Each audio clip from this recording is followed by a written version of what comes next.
incremento de precios en diferentes productos, comerciantes esperan que el subsidio a gas propano, que entró en vigencia el 1 de abril, ayude a mejorar sus ventas. Actualizan semáforo epidemiológico que estará rigiendo para esta Semana Santa. Cortejos procesionales y otras actividades deben mantener medidas de prevención. Insibume alerta sobre cuarta ola de calor que se dejará sentir en el país en las próximas horas. Mientras tanto, cuerpos de socorro trabajan en el control de incendios forestales en diferentes regiones. Repudio mundial por localización de fosas con decenas de cadáveres en Ucrania mientras continúan los bombardeos en diferentes ciudades. Aficionados del Xelajú Mario Campos Seco realizan disturbios afuera del estadio. Protestan por el empate de 2-2 en el partido ante el Cobán Imperial. Y la rapera guatemalteca Rebeca Lane presenta nuevo material musical. En la sección de cultura le tenemos los detalles.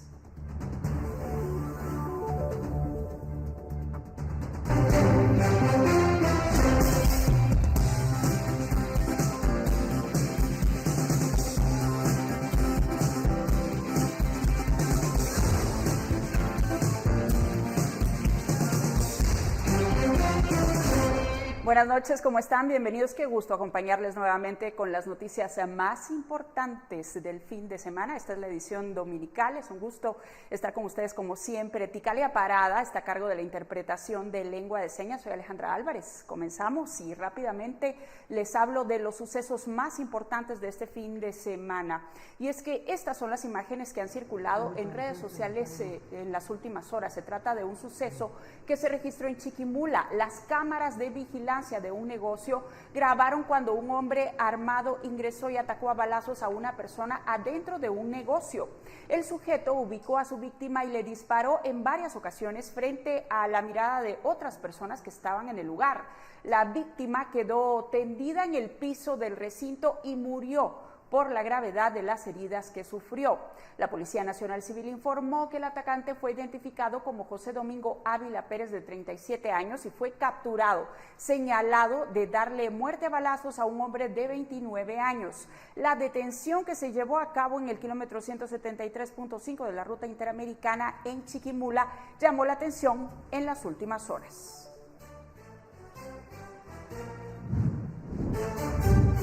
Y en otra información les cuento que 3 aeronaves con posibles ilícitos fueron localizadas en 3 departamentos este fin de semana. Miembros del ejército ubicaron 2 este domingo, una en Cobán, Alta Verapaz, y otra en cercanías de La Libertad, en Petén. En ambos casos, los soldados efectúan operaciones de búsqueda y rastreo de posibles drogas. El sábado, las autoridades detectaron una avioneta accidentada en la Sierra de las Minas, esto es en Purulá, también Baja Verapaz. Los funcionarios contabilizaron 400 paquetes con droga que fueron trasladados a una unidad militar para su conteo final e investigación. Y vea usted, estas son las fotografías que la Policía Nacional Civil compartió en su cuenta de Twitter después de cerrar calles y perseguir a una persona que se conducía en una motocicleta robada en la Segunda Avenida y Séptima Calle de la aldea El Porvenir, en Villa Canales. El hombre, que fue identificado como Brandon Antonio Jolón Urizar, alias El Speedy, quien con apenas 22 años es un presunto líder de la Mara 18 que opera en la aldea Boca del Monte. Según información de la policía, los agentes le marcaron el alto, pero este no se detuvo y al huir colisionó con un vehículo que circulaba en el lugar, y fue en ese momento cuando lo capturaron. Pero ¿qué les parece? Que según las investigaciones, Salas El Speedy ya tenía antecedentes y había cumplido una condena de 5 años por el delito de asesinato en el 2015. Y durante la madrugada de este domingo, los bomberos municipales encontraron a 2 hombres fallecidos en diferentes sectores de la zona 4 de la ciudad de Guatemala.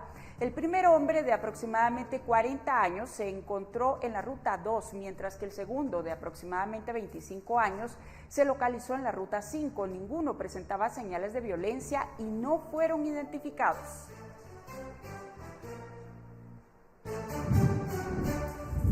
Y Y este fin de semana también circuló en redes sociales un video de Noticias del Oriente que muestra a un Lamborghini, un auto de lujo, accidentado en la avenida Reforma y 14 calle de la capital y muy cerca del monumento a Miguel Ángel Asturias. El vehículo de color blanco quedó en el arriate central y con daños en la parte delantera. Según los bomberos municipales, no hubo reportes del accidente, por lo que se presume que no hubo personas heridas de gravedad en el sector. Donde sí reportaron un percance vial fue en Ciudad Vieja, Zacatepeques. En el lugar, los socorristas retiraron con equipo especial a 2 personas de un vehículo. Una murió en el lugar y la otra en el Hospital Nacional de Antigua Guatemala. Y un hombre de aproximadamente 40 años de edad cayó al fondo de un barranco de 80 metros de profundidad en la Quinta Avenida y 13 calle de la zona 13, en el anexo de La Foresta. Bomberos municipales acudieron al llamado de emergencia y, utilizando equipo especial, bajaron al fondo del barranco, de donde rescataron a este hombre aún con vida y fue llevado a la emergencia del Hospital Roosevelt. Pasamos a otras noticias para contarles que este viernes 1 de abril entró en vigencia el subsidio al gas propano por 3 meses. Expendedores esperan que con esta ayuda social sus ventas aumenten en los siguientes días. El 8 de marzo pasado, el Congreso aprobó un subsidio para el gas propano y determinó que para eso era necesario hacer una ampliación del presupuesto general de egresos del Estado por 150 millones de quetzales. El subsidio aprobado establece un beneficio para los guatemaltecos en cilindro de 10 libras de 8 quetzales, en el de 20 libras de 16 quetzales, el de 25 libras de 20 quetzales y el de 35 libras de 28 quetzales. El cilindro de 25 libras tiene un precio de 122, haciendo el subsidio de 20 quetzales menos. El de 35 está en 171, que estaba a 199. Y los demás, que son de 40 libras, esos subsidios de 100 se mantienen en el mismo precio. Los vendedores aseguraron que cuando se terminó el primer subsidio, sus ventas bajaron considerablemente, por lo que esperan que con este subsidio puedan recuperarse. Hubo controversia porque los clientes no creían de que el precio había llegado a la normalidad, ¿verdad? Y pues las ventas, pues sí, bajaron, ya no fueron las mismas. Durante el tiempo que hizo la pausa, que hubo primer tiempo de subsidio con el que no, ¿verdad? Y ahora nuevamente sí hubo diferencia de consumo, ¿verdad? Me imagino que máximo en estos últimos días que estábamos próximos ya a iniciar otra vez esta nueva temporada de subsidio, como que la gente se ha detenido a consumir, quizás esperando la aplicación del beneficio. Otro de los factores que pudo haber influido es la crisis del alza de los precios. Hay personas que definitivamente se detienen a obtener su producto, ¿verdad? Por los altos precios, ¿verdad? Y optan por cubrir otras necesidades que quizás son más fuertes para ellos, ¿verdad? Luis Ayala, viceministro de Energía y Minas y encargado del área de hidrocarburos, comentó que el subsidio está operando con normalidad y que con la SAT están realizando las verificaciones. No se ha detectado ninguna anomalía y todas las empresas envasadoras están aplicando. Cada quincena las autoridades realizarán los cortes para efectuar los pagos a las empresas envasadoras y los usuarios deberán de presentar su código único de identificación o el número de NIT para poder comprar a los precios con el subsidio. Para Noticiero Guatevisión, Paula Osaeta y Eric Ávila. Y además del subsidio al gas propano, el Congreso también aprobó uno al precio de la gasolina que estará vigente a partir de este martes 5. Mientras tanto, guatemaltecos en el interior padecen el encarecimiento de los productos. Veamos. Este es Lanquín, un municipio ubicado en Alta Verapaz. Los comerciantes de este pueblo señalan que desde hace 2 meses se volvió más complicado ganar el sustento diario por el alza del precio de la gasolina. Los tuktukeros son los primeros en confirmarlo. Porque la gasolina más cara, mejor dejó a viajar, ¿sí? ¿Y entonces ahora cómo gana dinero? Ahorita no tengo dinero, sí, no tengo dinero. También lo saben quienes venden productos básicos como alimentos y zapatos, que suelen pagar el traslado de las mercancías desde otros lugares del país. Por ejemplo, los pollos están a 10 y hay algunos que están a 11 y todos los productos estamos subiendo. ¿Y usted de dónde trae sus productos? De allá en Cobán. ¿Y desde ahí vienen caros? Ajá, sí, ahí venden caro. teníamos que aumentar el precio de cada producto, ¿verdad? Así como los zapatos, cada calzado, ¿verdad? Entonces, por lo mismo que nosotros lo traíamos a otro precio igual y pues teníamos que aumentar el precio, ¿no? ¿Y ahorita usted está vendiendo mucho o poco? ¿Cómo le está yendo? Ahora ya bajó, ya no hay dinero en la gente, ya no hay dinero. Ahora ya bajó poquito si vende, poquito. Según el Ministerio de Energía y Minas, el subsidio para el galón de diésel será de 5 quetzales y para el de gasolina regular será de 2.50. Con imágenes de Carlos Hernández para Noticiero Guatevisión, Carlos Kestler. Y con la transición de la temporada fría a cálida también llegan efectos climáticos adversos como las olas de calor, fenómenos que causan preocupación en Guatemala y que estamos cerca de experimentar. Una ola de calor se forma cuando una masa de aire cálido que viene de otro continente se queda durante varios días consecutivos, haciendo que las temperaturas se eleven hasta alcanzar máximos poco habituales. Cleofas Colajay, pronosticador del Instituto Nacional de Sismología, Vulcanología, Meteorología e Hidrología, confirmó que para estas próximas semanas se esperan altas temperaturas en el país. Las temperaturas máximas que se podrán estar presentando durante la semana en el centro podrían llegar hasta los 29 o 30 grados y en lo que es en las regiones sur, norte, Caribe, incluso oriente, podrían llegar temperaturas a partir de 36 a 39 grados. Colajay agregó que aunque a partir del próximo viernes podrían presentarse lloviznas en el territorio nacional, las altas temperaturas se experimentarán durante todo el mes. Estamos en la época calurosa, estamos iniciando el mes de abril. Recordemos que abril es un mes muy cálido, por lo que se esperan temperaturas como los que ya habíamos hablado, en la ciudad capital hasta los 29 o 30 grados, y esto al menos permanecerá en esta semana y en la siguiente podría ya tener un descenso en esas temperaturas máximas, refrescando el ambiente.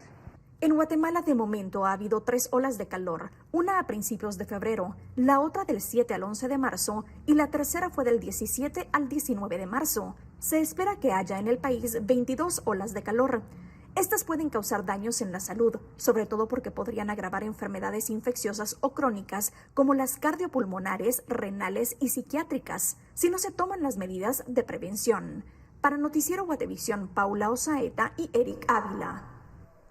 Bueno, y a propósito del calor y la subida de temperaturas, Guatemala atraviesa la temporada de incendios. Este fin de semana se registraron algunos en el territorio nacional.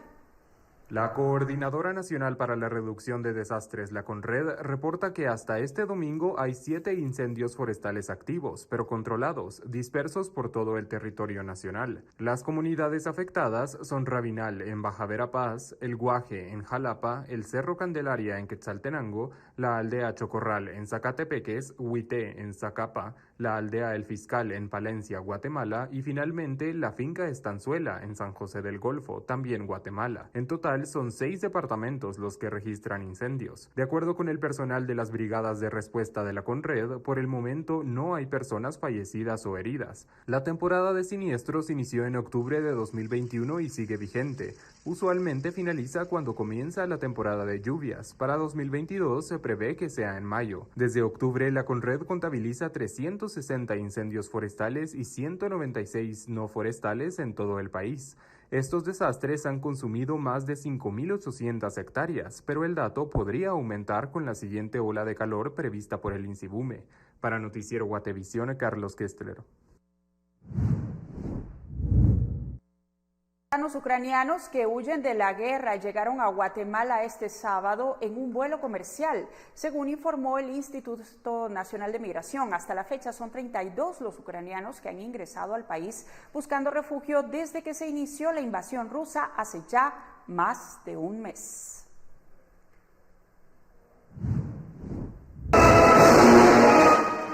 Y durante la tarde de este domingo, el quinto de Cuaresma, varias procesiones recorrieron las calles de la ciudad capital. Una de ellas fue el cortejo de la consagrada imagen de Jesús Nazareno del Desamparo y de la Santísima Virgen de los Dolores de la parroquia Divina Providencia de la zona 8. Otra de las procesiones fue la de la venerada imagen de Jesús Nazareno, del Redentor de los Cautivos y de la Santísima Virgen de Dolores de la parroquia Santa Marta de la zona 3. Otro de los cortejos que recorrió las calles fue el de Jesús Nazareno de la Salvación y la Virgen de Dolores de la parroquia San Pedro Apóstol de la zona 5. Estas son las imágenes.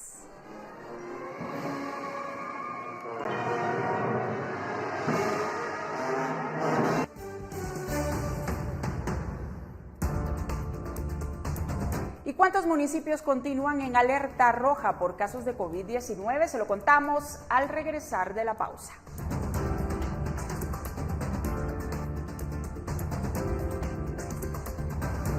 Bien, ya estamos de regreso. Les cuento que este sábado el Ministerio de Salud Pública actualizó el semáforo COVID-19 que muestra para los próximos 15 días una alerta roja para 39 municipios. La capital está dentro de los municipios en alerta naranja, pero hay más detalles. Veamos. El Ministerio de Salud actualizó este sábado 2 de abril el tablero de alertas sanitarias COVID-19 y para los próximos 14 días se establecen 39 municipios en alerta roja, 235 en naranja y 66 en amarillo. En la anterior actualización del 19 de marzo se reportaron 138 municipios bajo alerta roja, 185 en color naranja y 17 en amarilla. El país muestra una notable disminución de municipios en alerta roja y aumento de localidades en alerta naranja, aunque ninguno en color verde. Esta actualización del semáforo es la que regirá en Guatemala para la Semana Santa, cuando se tienen programadas algunas procesiones cuyos organizadores deben cumplir los protocolos establecidos por salud. Además, muchos viajarán a los distintos centros turísticos de Guatemala. Según el Ministerio de Salud, cada hermandad debe asumir la responsabilidad de cumplir con los protocolos establecidos, en los cuales resaltan ajustar los recorridos de los cortejos procesionales extramuros, buscando preferencialmente espacios amplios en donde pueda llevarse a cabo. La capital está en alerta naranja con 11.78% en los casos tamizados. Antigua Guatemala Zacatepeques reporta alerta naranja con el 7.5% de positividad de las pruebas efectuadas. Panajachel Sololá está en alerta amarilla con el 2.44% de positividad de las pruebas. Quetzaltenango, por su parte, está en alerta naranja con la positividad en el 17.93%, mientras que Flores Petén también en naranja con positividad del 9.4% de los tamizajes. Para Noticiero Guatevisión, Paula Osaeta. Y vea usted, conforme pasan las semanas hay menos presencia de personas buscando la vacuna contra el COVID-19. Los centros de vacunación lucen vacíos y la vacunación de menores de 6 a 12 años continúa lenta desde hace más de 15 días que se autorizó la vacunación de este grupo. Los centros han reportado poca afluencia de menores. Según el ministro Francisco Coma, 2.202.000 niños en Guatemala están en el rango de edad y se les aplicará la vacuna Moderna, y para el cumplimiento de esquemas de vacunación primarios se estableció una pauta de 2 dosis de 50 microgramos cada una. Mirna Porras llevó a su pequeña hija de 6 años a vacunar y nos cuenta lo que la motivó y cómo preparó a su pequeña. Yo como mamá responsable, por eso la traigo, porque ya va a regresar a estudiar y todo, entonces tiene que estar ella también protegida, ¿verdad? La estuve preparando porque ya sabíamos que teníamos que venir en este tiempo, entonces la estuve hablando, le estuve diciendo que es por su bien. Al principio pues se puso a llorar y me dijo que no se quería vacunar. Yo creo que todos subimos a esa vacuna, a cualquier inyección, pero ya estaba preparada y me di cuenta ahorita que pues ya le sirvió todo lo que le dije porque no lloró. Y hace tan solo unos meses decenas de personas buscaban lugares que tuvieran pruebas de COVID-19, pues estaban escasas. Ahora a los puestos les sobran, pues la afluencia de personas ha disminuido considerablemente. Un ejemplo fue el lugar ubicado en la Plaza de la Constitución, que este fin de semana lucía con pocas personas. Según uno de los enfermeros encargados de hacer los hisopados, hacen entre 100 y 120 pruebas diarias, de las cuales entre 10 y 15 salen positivas. Antes realizaban más de 400 pruebas y de estas un aproximado de 100 eran positivas. La disminución creen que es por los leves síntomas que se presentan. Se prevé que con la Semana Santa los casos aumenten, así que hay que estar en alerta. La gente estaba vacunándose, entonces entonces eso es lo que hace la vacuna, que disminuyan los síntomas, entonces sí ha estado protegiéndose más la gente. Siempre la recomendación a las personas de que puedan siempre su mascarilla, desinfectarse las manos cada vez que puedan, el distanciamiento de 2 metros entre cada persona y siempre evitar aglomeraciones, pero posiblemente sí haya un repunte de casos nuevamente. Un sitio arqueológico abandonado en el oriente del país, mientras en otras áreas buscan la reactivación turística. Le contamos detalles al volver.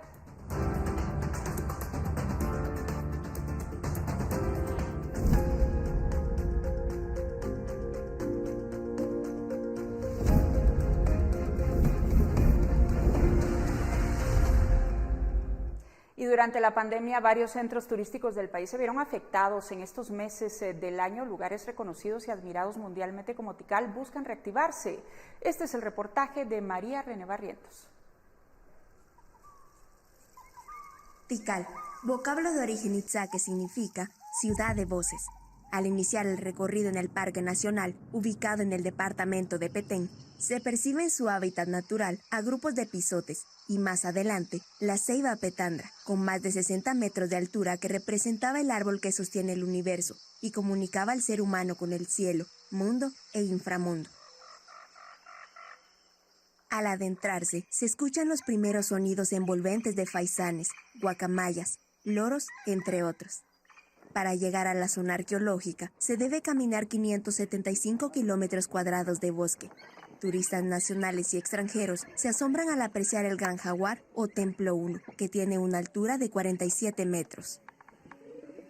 El sector turístico se vio afectado cuando sitios arqueológicos permanecieron cerrados durante varios meses. Para mí fue un tiempo demasiado triste, honestamente, porque realmente tengo pasión para poder trabajar en lo que son los lugares turísticos. Me sentía estresado, frustrado, no directamente porque tal vez no tenía trabajo, porque sí sufrimos como industria turística, sino que yo quería estar acá en la jungla y poder disfrutar de la naturaleza, de la flora, de la fauna.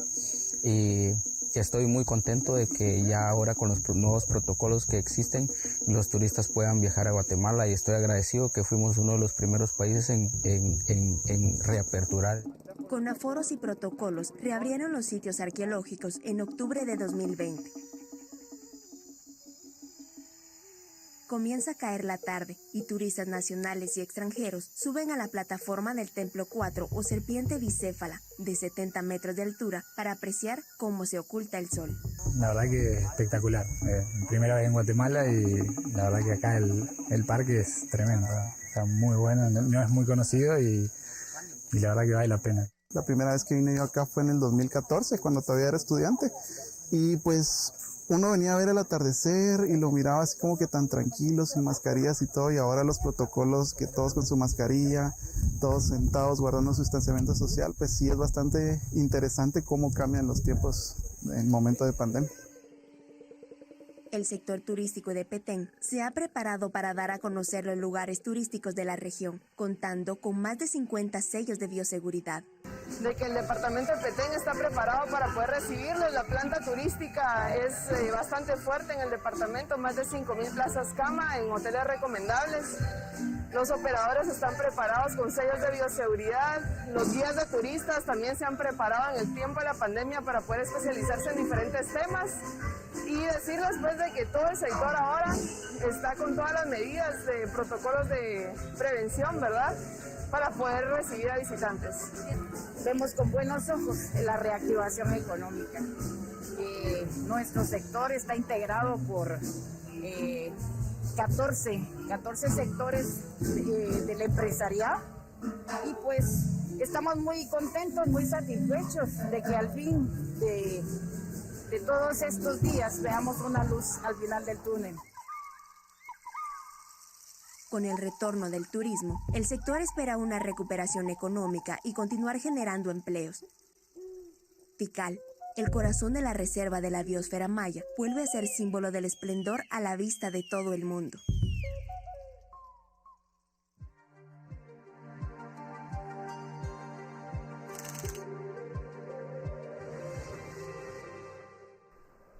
Y aunque una de las riquezas turísticas de Guatemala son los sitios arqueológicos, precisamente a veces estos atractivos son relegados, mejor dicho, al olvido y al deterioro, como el de Huaytán, esto es en El Progreso. Aquí le presentamos un recorrido por el lugar.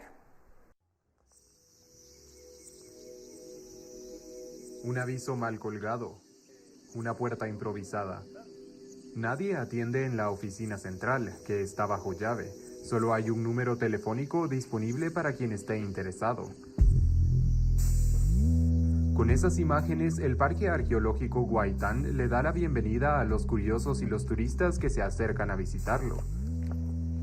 Lejos de presentar una fachada llamativa, el lugar parece abandonado y sufre un notable deterioro, según una visita que realizó el equipo de Prensa Libre y Guatevisión. Las ruinas están ubicadas en San Agustín Acazahuastlán, en El Progreso. En medio del desierto resguarda más de 142 montículos que se cree que eran tumbas mayas. La zona, habitada por la antigua civilización hace más de 2000 años, es rica en piedras de jade. Aunque fue declarado como monumento arqueológico en 1970, Huaytán vive en la precariedad, como si aún fuera el siglo XIX, cuando fue descubierto. Los servicios básicos no funcionan. El camino de acceso es de terracería. Las fichas informativas son casi ilegibles, muestra del poco cuidado que reciben. El celular de la entrada es del guía que atiende a los visitantes, de acuerdo con los vecinos. Cuando Prensa Libre y Guatevisión recorrieron el parque, no estaba presente. En Guatemala hay alrededor de 4.000 sitios arqueológicos. Más de la mitad, 2.754, presentan necesidades y rezagos similares al de Huaytán, según el Ministerio de Cultura, que busca crear un fondo de 150 millones anuales para rescatarlos. Así lo propuso a través de una iniciativa de ley que fue llevada al Congreso en 2021. La esperanza es que los parques arqueológicos brillen por su historia y belleza, en lugar de permanecer en la oscuridad, como le ocurre a Huaytán. Con imágenes de Carlos Hernández para Noticiero Guatevisión, Carlos Kestler.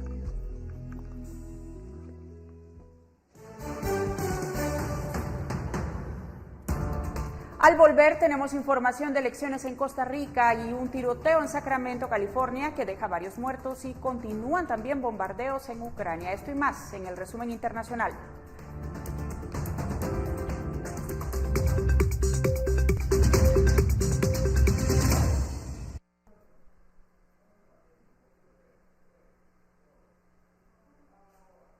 Bueno, y al menos 6 personas murieron y 9 más resultaron heridas en un tiroteo en la capital del estado de California, Sacramento, la madrugada de este domingo. Los oficiales localizaron al menos a 15 víctimas de disparos, incluidas 6 que fallecieron, dijo la policía de Sacramento en un comunicado en Twitter. Un video publicado en línea mostró a personas peleando en la calle y luego comenzando a correr mientras escuchaban disparos. El tiroteo ocurrió en el centro de la ciudad, que tiene muchos bares y restaurantes. La policía proporcionó algunos otros detalles. Es el tiroteo masivo más reciente en los Estados Unidos, en donde se usan armas de fuego en aproximadamente 40,000 muertes al año, incluidos suicidios, según información difundida en las últimas horas.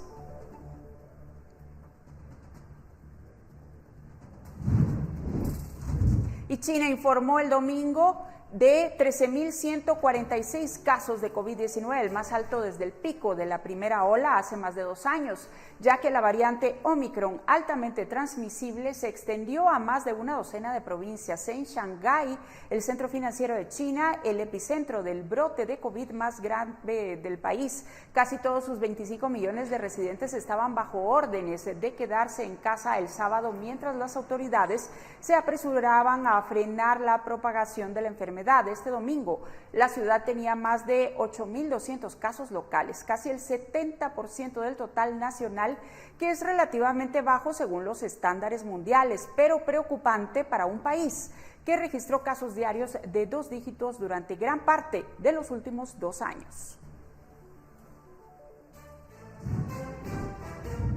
y lluvias torrenciales provocaron inundaciones y deslizamientos de tierra en el estado brasileño de Río de Janeiro, dejando al menos 10 muertos, entre ellos 8 niños y 9 desaparecidos. Dijeron las autoridades el sábado. 2 días de fuertes precipitaciones azotaron una amplia franja de la costa atlántica de este estado del sureste de Brasil. La última racha en una serie de tormentas mortales en el país que, según los expertos, se están agravando por el cambio climático. Y el Papa Francisco dio inicio el sábado a una visita de 2 días a Malta. El sumo pontífice ofreció un discurso en el Palacio Presidencial de La Veleta al inicio de sus actividades en la isla mediterránea. Francisco condenó la invasión rusa de Ucrania, a donde se plantea ir por invitación del presidente ucraniano. Denunció además lo que llamó las seducciones de la autocracia y los nuevos imperialismos que traen el riesgo de guerra fría ampliada que puede sofocar la vida de pueblos y generaciones enteras. Y las fuerzas rusas han reducido su presencia en las regiones de Kiev tras haber fracasado en su tentativa de rodear la capital, tal como lo habían anunciado hace unos días. Ahora parecen concentrar sus esfuerzos en el este y en el sur, 5 semanas después del inicio de la invasión. El Ministerio de Defensa anunció que las localidades de Irpin, Bucha, Gostomel y toda la región de Kiev fueron liberadas. El repliegue ruso del norte permitió comprobar la devastación dejada por la guerra. El Tribunal Penal Internacional ya ha abierto una investigación por posibles crímenes de guerra en Ucrania.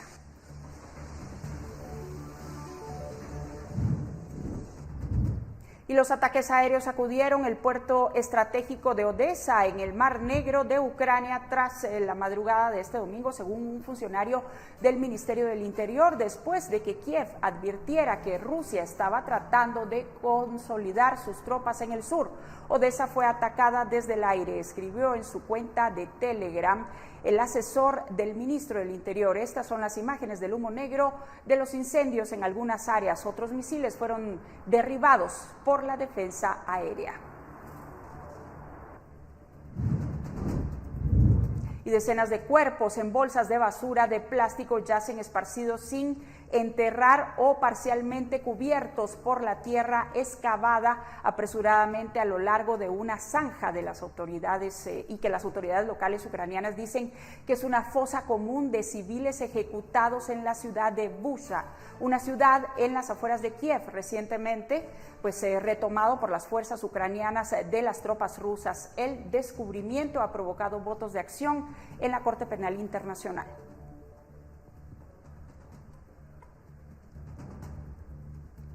Y no solo eso, unas 300 personas tuvieron que ser enterradas en fosas comunes en esta misma ciudad al noreste de Kiev, en Ucrania. Estos son los detalles. Unas 300 personas tuvieron que ser enterradas en fosas comunes en la ciudad ucraniana de Bucha. Así lo informó el sábado la alcaldía de la ciudad, que acaba de ser recuperada por las fuerzas ucranianas tras semanas de combates con el ejército ruso. El alcalde Anatoly Fedoruk dijo en una entrevista telefónica a la AFP que era imposible enterrar a estas personas en cementerios que aún se encuentran expuestos a bombardeos rusos. Las víctimas son hombres y mujeres y hay un niño de 14 años entre los muertos. También explicó que muchos de los cuerpos llevaban vendas blancas para indicar que se encontraban desarmados. Afirmó que en las calles aún había coches con familias enteras muertas. La AFP vio al menos 20 cadáveres vestidos con ropa de civil esparcidos en una calle de Bucha el sábado. Uno de ellos tenía las manos atadas. Según la alcaldía, continuaban allí porque los soldados aún no pasaban por la zona. Las fuerzas ucranianas pudieron entrar completamente en Bucha hace 1 o 2 días. La ciudad estuvo inaccesible durante casi un mes. Bueno, y ahora vamos rápidamente con los últimos datos que se han conocido acerca de las elecciones en Costa Rica, porque hoy los ticos comenzaron a votar para elegir a uno de los 2 candidatos presidenciales. Y bueno, es que ha habido críticas también por el escándalo en un país que lucha contra la pobreza y el desempleo, que en los últimos años se han dado a conocer cifras altísimas. El expresidente José María Figueres fue investigado una vez por corrupción, mientras que el exministro de Finanzas, Rodrigo Chávez, que estaba un poco por delante en las encuestas de opinión, fue degradado anteriormente por acoso sexual, pero con el 23% de la población viviendo en la pobreza y el desempleo aumentando al 14%, junto con una serie de escándalos de corrupción, los costarricenses parecen más centrados en la economía al elegir al sucesor de Carlos Alvarado. Y bueno, en este momento pues se inicia la sesión para anunciar al próximo presidente de Costa Rica, donde unos 3,5 millones de los 5 millones de habitantes estuvieron habilitados para votar durante este domingo. Vamos a hacer un enlace con Donaldo Hernández, corresponsal de La Voz de América en Costa Rica. Donaldo, buenas noches. ¿Qué se conoce a esta hora sobre la jornada electoral? Buenas noches, es un placer acompañarles a esta hora. En efecto, el Tribunal Supremo de Elecciones ya brindó su primer informe con el 89% de los votos escrutados. José María Figueres obtiene un 42% de los votos obtenidos con este primer informe, mientras que Rodrigo Chávez alcanzó un 52% de acuerdo con el Tribunal Supremo de Elecciones. Pero el gran ganador, según analistas, es el abstencionismo, ya que alcanzó más del 40% de acuerdo con el Tribunal Supremo de Elecciones. Ya los simpatizantes del partido Progreso Social Democrático han empezado a celebrar la victoria que consideran de Rodrigo Chávez en las principales avenidas de la capital costarricense. Falta todavía un 11% del escrutinio, pero ya los simpatizantes de este partido político, el más nuevo en la contienda, ha empezado a celebrar las principales avenidas de San José. Los costarricenses han resentido los efectos económicos producto de la pandemia que ha afectado a este país centroamericano. El 14% de los ciudadanos están en el desempleo y esperan que el nuevo presidente que resulte electo en esta segunda vuelta pueda solucionar los problemas que agobian a los costarricenses. Hay diferentes pronunciamientos en redes sociales, Donaldo. ¿Qué más se conoce? Y según el sistema electoral costarricense, ¿qué se puede esperar para las próximas horas también? Algunos analistas creen que el resultado es irreversible, porque es de casi el 10%, cuando solamente falta el 11% de los votos escrutados. Se espera que antes de mediodía de este lunes el Tribunal Supremo de Elecciones brinde los resultados finales de estas elecciones presidenciales que se realizaron este domingo en Costa Rica. Bien, Donaldo, pues muchas gracias entonces por ese enlace desde Costa Rica. Estaremos pendientes y nosotros informándoles a ustedes en nuestras diferentes plataformas. Buenas noches, Donaldo. Buenas noches, un placer. Vamos a la pausa y ahora les contamos con qué regresamos.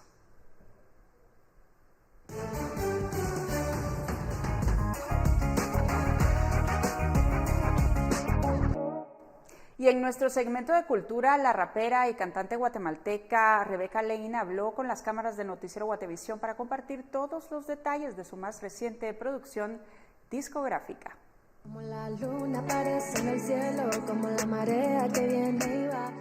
Florecer es el más reciente lanzamiento discográfico de la rapera y cantante guatemalteca Rebeca Lane, quien comenta que esta es una producción altamente influenciada por su reciente maternidad. Solo quiero descansar.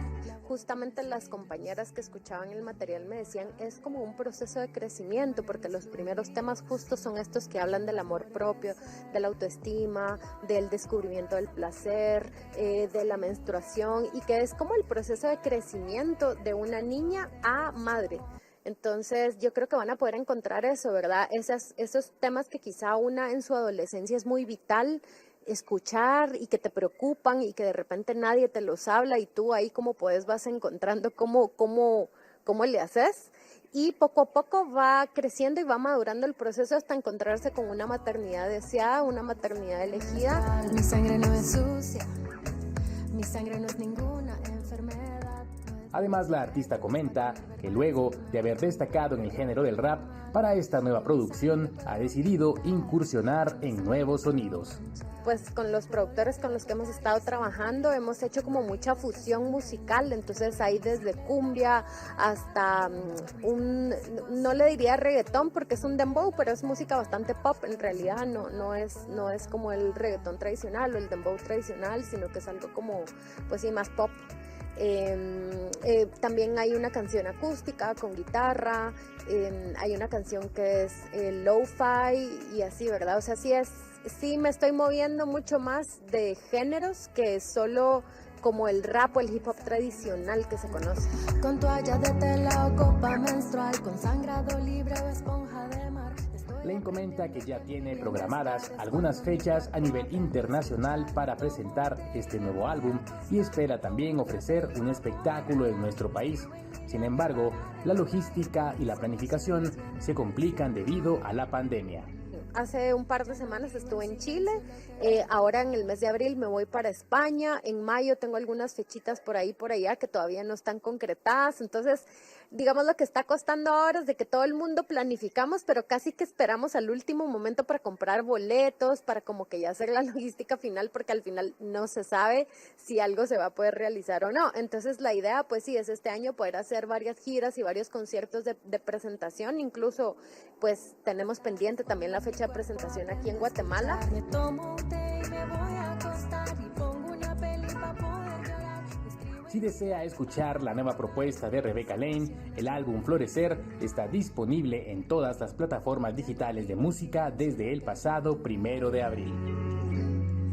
Con mi madre, con imágenes de María José Bonilla, reportó para Noticiero Guatevisión, Pablo Juárez.